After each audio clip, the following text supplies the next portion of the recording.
Top quality और consistent performance के लिए सिर्फ सिल्वर पंप नाम याद रखना। अब जिस तरीके से न्यूक्लियर इंस्टॉलेशंस को टारगेट किया जा रहा है, उस लिहाज से ये एक और इम्पोर्टेंट लोकेशन, और ऐसे में ईरान के ही पार्चन में इजराइल ने कैसे भीषण बमबारी को अंजाम दिया उसकी तस्वीर है। ईरान के ऐसे कई सीक्रेट ठिकाने हैं जिन्हें इजराइल की तरफ से अब निशाना बनाया जा रहा है, और ये पार्चन में ईरान का परमाणु संयंत्र होने का दावा। और इस बीच एक और अहम खबर सामने आ रही है IRGC को लेकर। जी हां, ईरानी इस्लामिक रिवॉल्यूशनरी गार्ड कोर का ताबड़तोड़ हमला हो रहा है। IRGC ने IDF पोस्ट पर दागी है दर्जनों मिसाइलें। मिसाइल अटैक कर इजराइल को दहलाने की गई है कोशिश। इजराइल में ईरानी मिसाइल को तबाह किया गया है, उसकी भी तस्वीरें सामने आई।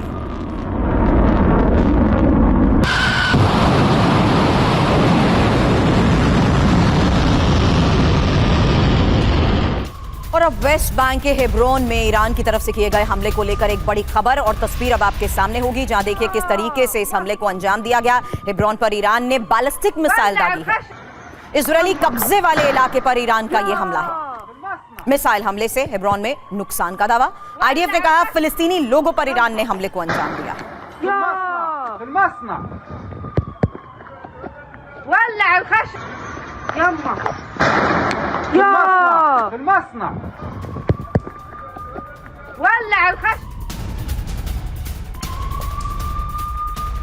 और देखिए, ईरान पर इजराइल की एयरफोर्स की एयर स्ट्राइक हुई है। ये बड़ी खबर सामने आ रही है। इजराइल की तरफ से भी बड़े हमलों का सिलसिला ईरान पर जारी है। मिसाइल लॉन्चर साइट पर IDF ने की है बमबारी। इजरायली डिफेंस फोर्सेस का यह बड़ा हमला।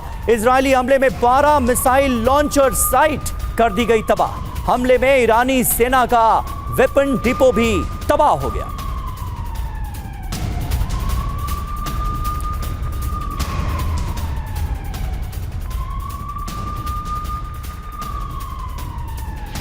तो देखिए, ये लॉन्चर साइट पर, ईरान की लॉन्चर साइट पर IDF का ये बड़ा हमला था। हमले में 12 मिसाइल लॉन्चर सेंटर तबाह करने का दावा किया गया है। एक वेपन डिपो पर भी IDF ने अटैक किया, जिसमें वो बर्बाद हो गया।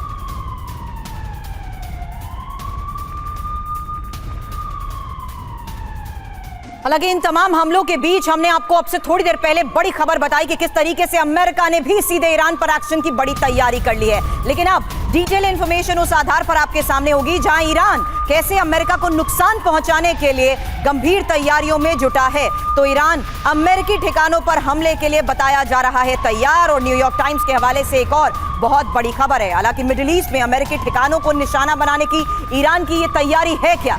IRGC ने अमेरिकी ठिकानों पर हमले की योजना बनाई है। अमेरिकी ठिकानों पर चौंकाने वाले हमले होंगे।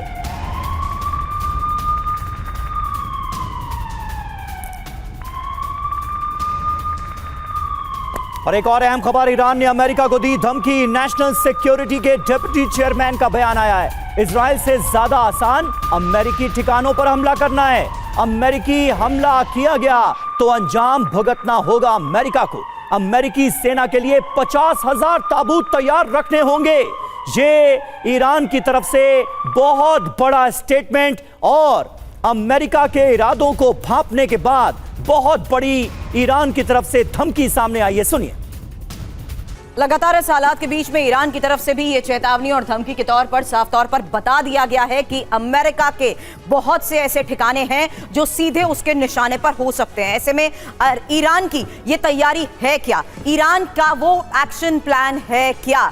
डिटेल इंफॉर्मेशन अब आपके सामने रखते हैं, जहां अमेरिका के खिलाफ ईरान के इस प्लान को इस लिहाज से समझिए, जहां फोर्डो परमाणु ठिकाने पर हमला हुआ तो ईरानी पलटवार होगा, और मिडिल ईस्ट में अमेरिकी ठिकानों पर सीधा हमला ईरान करेगा। ऐसे में ईरान ने US बेस को निशाना बनाने के लिए मिसाइलों की भी तैनाती की है, और हॉर्मुज स्ट्रेट में समुद्री बारूदी सुरंग बिछाने की भी तैयारी है। हालांकि समुद्री सुरंगों से अमेरिकी नौसेना का रास्ता बंद हो जाएगा। ये एक बड़ी खबर है। ऐसे में महेश सर, उस लिहाज से ये सवाल कर रही हूं, जहां बड़ी धमकी ईरान की तरफ से भी दी गई कि एक ब्रह्मास्त्र उसके पास है जो ग्लोबली एक बड़ा असर कर सकता है, और वो है स्ट्रेट ऑफ हॉर्मुज, जहां पर हम देखते हैं कि किस तरीके से ग्लोबली बहुत बड़ी परसेंटेज डिपेंड की जाती है इस ऑयल रूट पर। 4% ऑयल जाता है।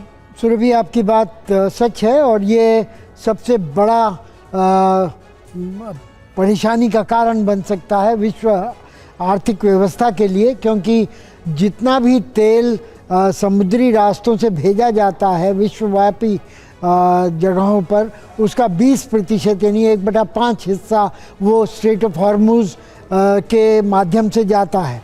और अगर इसको बंद कर दिया जाता है या इसमें व्यवधान आता है तो तेल का दाम $130 तक बढ़ सकता है। इस बारे में ये कहना होगा कि 21 मील चौड़ा जलडमरू मध्य है, जिसका कि एक तरफ ईरान के पास है उत्तरी तरफ, और दक्षिणी तरफ इमारात के पास या ओमान के पास है। तो इन सब को देखते हुए अंतर्राष्ट्रीय कानून के हिसाब से इन तीनों देशों के ऊपर जिम्मेवारी तो है कि वो कभी भी सुपरवाइज करने के लिए जहाज़रानी को रोक सकते हैं, इंस्पेक्ट कर सकते हैं, लेकिन अंतर्राष्ट्रीय कानून इस बात की जिम्मेदारी उनको नहीं देता है कि वो इस जलडमरू मध्य को बंद कर दें। ईरान भी अगर करना चाहता भी है तो भी वो अपनी नौसेना के बल पर करेगा या सुरंगें बिछाकर करेगा, लेकिन ऐसा पहले नहीं हो पाया है। और ईरान के जो युद्ध हुए हैं इराक के साथ या पहले भी अमेरिका के साथ, इजराइल के साथ, उसमें ये वार नहीं किया गया है।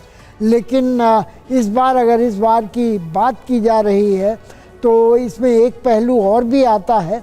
इस समय विश्व मंदी का सामना कर रहा है और तेल के खपत में कमी आ रही है, और ओपेक प्लस ने जिस तरह से अपने तेल का उत्पादन बढ़ाने की घोषणा की है उससे तेल के बाज़ार में एक उपज ज़्यादा है और खपत कम है। तो अगर कुछ हद तक ये अगर बंद भी किया जाता है तो कुछ समय तक इस तेल के दाम में उतने परिवर्तन नहीं होगा जितना कि उम्मीद की जा सकती है।